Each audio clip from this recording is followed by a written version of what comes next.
inspiring stories coming from young people. Another inspiring person is Bartosz Kravitz, a writer and a high school graduate. He started writing over 4 years ago, both prose and poems. The guy developed his skills so much that in 2021, thanks to the help of a lot of people, his first book of poetry was published entitled Skrovki. In his spare time, he works in scouting and travels.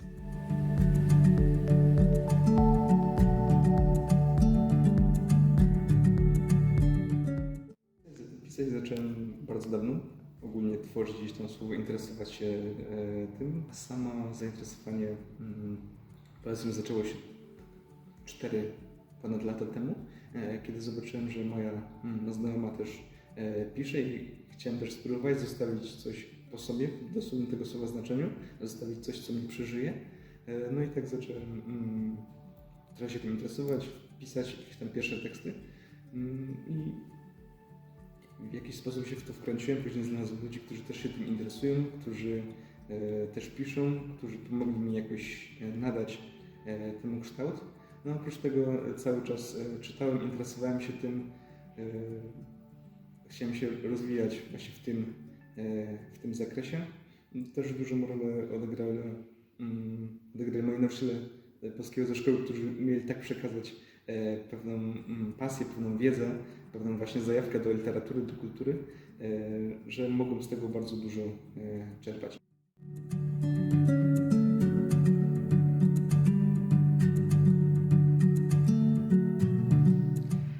Moją pracę można nazwać wyjątkową. Mój tomik można nazwać wyjątkowym, ponieważ staram się tam zawrzeć cały przekrój mojej skromnej osoby, czyli to wszystko, co mnie gdzieś tam poruszało wcześniej, od spraw trudnych po takie przyjemniejsze, po wspomnienia, do których zawsze chętnie wracam.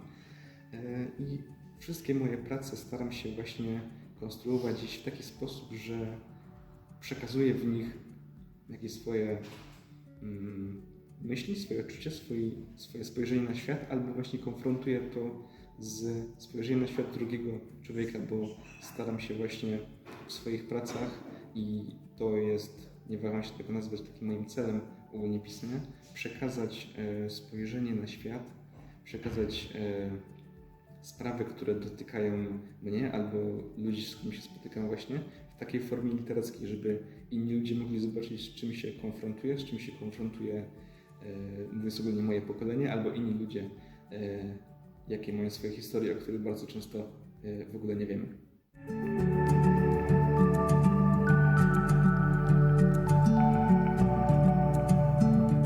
Jeśli chodzi o tomik, to sam proces selekcji tekstów, gdzieś tam redakcji, to zaczął się jeszcze kiedy byłem w drugiej klasie liceum, czyli nie było jeszcze tego takiego wielkiego parcia na maturę, egzamin dojrzałości i to wszystko, co z tym związane, więc mogłem to troszkę łatwiej łączyć, właśnie oddzielić naukę, jakieś obowiązki pozaszkolne z redakcją tych tekstów, z wyborem, z jakimiś spotkaniami dotyczącymi właśnie redakcji i wyboru tych tekstów. Jeśli chodzi ogólnie o pisanie, no to nie jest mój taki priorytet w tym momencie, w tym sensie, że jeśli przestanę pisać, to coś się zawali i tak dalej. Traktuję to właśnie cały czas jako taką odskocznię, jako takie hobby, które mi daje takie poczucie właśnie szczęścia, spełnienia, jakkolwiek to można nazwać. Więc niejednokrotnie po prostu na dalszy plan schodziły jakiekolwiek teksty pisane, bo musiałem się poświęcić czy nauce, czy jakimś innym obowiązkom. Więc traktuję i traktowałem pisanie jako taką formę odskoczni.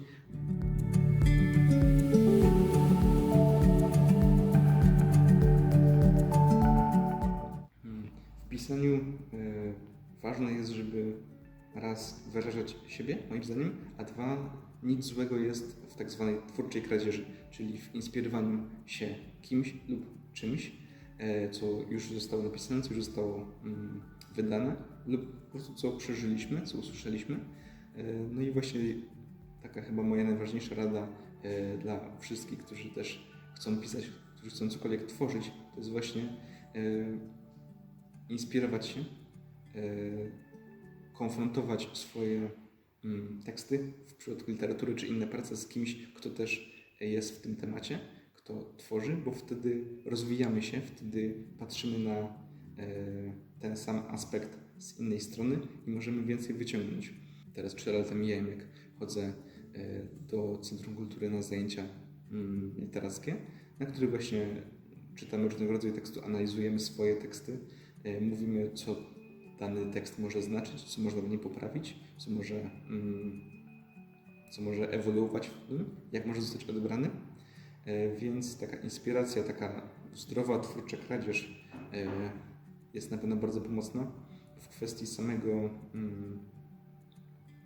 wydawania czy gdzieś tam publikacji tekstów, to zawsze warto znaleźć grupę, nie mówię już konkretnie do wydawnictwa, ale grupę ludzi, którzy się tym też pasjonują taką sztuką, czy literaturą, czy jakąkolwiek inną gałęzią sztuki, którzy mogą pomóc nam zdobyć jakieś kontakty, tak jak wspomniałem raz, że konfrontujemy swoje teksty, dwa, że oni mogą nam pomóc wejść na szerszy rynek i zdobyć naszą pierwszą publikę, co jest zawsze wspaniałym i niezwykłym przeżyciem.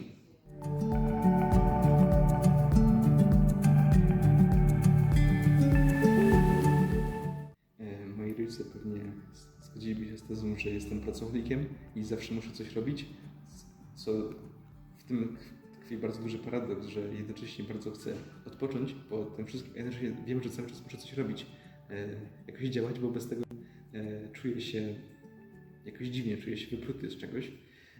Poza szkołą, która zajmowała mi bardzo dużo czasu i wiem, że studia też będą zajmować dużo czasu, angażuję się między innymi w harcerstwo, w wychowywanie młodszych ode mnie, mówiąc kolokwialnie, w budowaniu lepszego świata, co też zajmuje dużo czasu, ale daje bardzo dużo satysfakcji.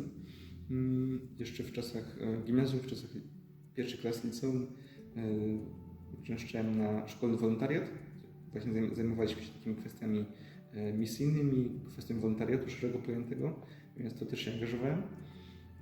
Teraz cały czas szukam jeszcze jakichś pól, gdzie mogę działać, gdzie mogę się rozwijać i na pewno coś znajdę, czy to w kwestii czysto zarobkowej, czy po prostu w formie działania poza godzinami pracy, gdzie mogę się rozwijać.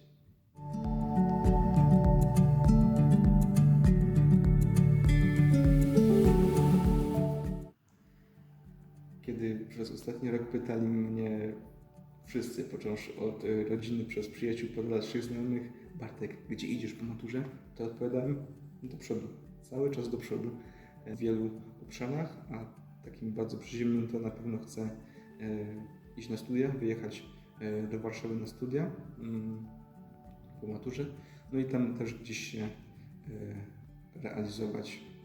Później co będzie to będzie, ale myślę, że cały czas będę chciał się jakoś rozwijać, jakoś kształtować swoją przyszłość. Mam gdzieś z tyłu głowy parę fajnych pomysłów, które mam nadzieję, że wypalą i nie chcę też zarzucać swoich pasji, między innymi literatury.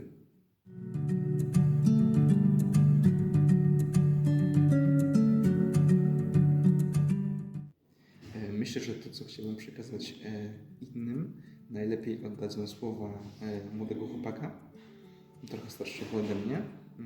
Mianowicie Carlos Acutis powiedział takie słowa, że wszyscy rodzimy się jako oryginały, ale wielu umiera jako kserokopie. I chciałbym przypomnieć sobie i przekazać innym, że każdy z nas jest wyjątkową historią, którą tylko my możemy napisać tak, jak chcemy. I właśnie, żeby nie bać się tworzyć swojej historii i przekazywać tej historii innym, czy to przez działanie, przez swoje życie, przez swój przykład, czy to przez sztukę.